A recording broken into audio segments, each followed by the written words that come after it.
Good morning students, मैं ओम classes गो, है ना। आज आप लोगों को बायोलॉजी के कुछ फैक्ट जानेंगे।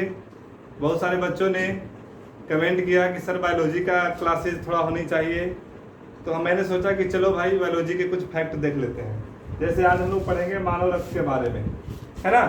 तो मानव रक्त यानी ह्यूमन ब्लड। तो ह्यूमन ब्लड हम लोग जानते हैं कि हमारे पूरे शरीर में बिना रक्त के कोई कार्य नहीं हो सकता है। जैसा कि आप लोग जानते हैं कि रक्त एक तरल संयोजी उत्तक है। कैसा उत्तक है? तरल संयोजी उत्तक। तो रक्त को हम लोग तरल संयोजी उत्तक कहते हैं। इसका पीएच मान 7.4 होता है। कितना होता है? 7.4। यानी हमेशा एग्जाम्स में भी पूछे जाते हैं, आपको बोर्ड में भी पूछे जाएंगे कि रक्त का पीएच मान कितना होता है, यानी what is the pH value of A blood, है ना। तो आपको बताना पड़ेगा कि ब्लड का पीएच मान कितना होता है? 7.4। इसके बाद कहा जाता है कि महिलाओं में पुरुषों की तुलना में, है ना, ½ लीटर ब्लड कम पाया जाता है। यानी कहने का मतलब है कि ह्यूमन बीइंग में वुमेन्स का जो बॉडी होता है उसके अंदर मैन के बॉडी की अपेक्षा ½ लीटर ब्लड कम होता है। इसके बाद रक्त दो प्रकार के पदार्थ पाए जाते हैं इसमें, एक प्लाज्मा होता है और दूसरा रुधिराणु होते हैं, है ना। तो ये दोनों पदार्थ मिल करके ही आगे रक्त का निर्माण करते हैं। यानी ये दोनों पदार्थों के मिलने से रक्त का निर्माण होता है ना। तो रुधिराणु जो होते हैं वो 3 प्रकार के होते हैं। कितने प्रकार के होते हैं? 3 प्रकार के होते हैं। एक आरबीसी, जिसका फुल फॉर्म होता है रेड ब्लड सेल, यानी कहने का मतलब लाल रक्त कोशिकाएं। इसके बाद होता है डब्ल्यूबीसी, यानी श्वेत रक्त कोशिकाएं, व्हाइट ब्लड सेल। और एक होता है ब्लड प्लेटलेट्स, यानी रक्त बिंबाणु। और आरबीसी का जीवन काल होता है 20 से 120 दिन। कितना होता है? 20 से 120 दिन। और डब्ल्यूबीसी का होता है 2 से 4 दिन। और प्लेटलेट्स का होता है 3 से 5 दिन। यानी इतने अंतर्गत में ये जिंदा रहते हैं हमारे ह्यूमन बींग्स बॉडी के अंदर। इसके बाद इसका काम है O2 को ढोना, यानी ऑक्सीजन का वहन करना। इसका एक विशेष लक्षण है, पूछा जाता है बोर्ड में कि रक्त का विशेष लक्षण क्या है। तो आपको पहला लक्षण ये है कि ऑक्सीजन को शरीर में ढोना यानी वहन करना। और डब्ल्यूबीसी का मुख्य कार्य है संक्रमण को रोकना, यानी संक्रमण से बचाना, है ना, प्रोटेक्ट करना।